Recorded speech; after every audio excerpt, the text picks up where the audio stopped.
Nous entendons parler de la réforme de la retraite, on va encore en entendre parler, je pense, dans les mois qui viennent. Selon, alors avec votre regard d'économiste, est-ce qu'il faut une réforme de la retraite et surtout pourquoi il faudrait travailler plus longtemps? Vous avez un certain nombre d'éléments où on constate que le régime doit être modifié, mais on avance par petits pas et pas de façon toujours très cohérente. Petite fébrilité des politiques sur voilà. le sujet. Alors il y a quand même 3 éléments qui jouent. Le premier élément, c'est la démographie. Et donc on est une société de plus en plus vieille. On n'est pas les seuls d'ailleurs autour de nous. Tout le monde est en train de vieillir. Mais on a un exemple qui est le Japon. Ils sont arrivés à un stade où ça se rééquilibre automatiquement. C'est-à-dire qu'après avoir beaucoup vieilli, hélas les personnes âgées finissent par mourir. Et donc finalement le nombre de retraités diminue.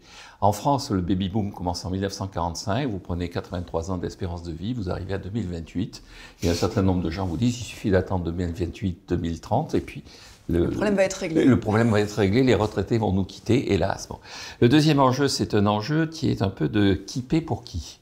Alors, on a un système dans lequel ce sont les entreprises qui paient, mais les entreprises nationales, parce que le système est par répartition. Un système par capitalisation, ça consiste à être propriétaire des entreprises, et à ce moment-là, les entreprises peuvent être à l'étranger. Et donc, les entreprises qui paient à ce moment-là sont beaucoup plus larges. Donc, est-ce qu'il faut faire de la capitalisation ou pas? Donc, la question se pose d'autant plus que c'est un sujet sur lequel tout le monde a une opinion, mais elle n'est jamais très bien renseignée. Mais tout le monde a une opinion. Et puis, le dernier sujet, c'est le problème de la justice. Il y a des gens qui partent à la retraite beaucoup plus tôt que d'autres, sur des critères qui sont plus historiques que pénibles.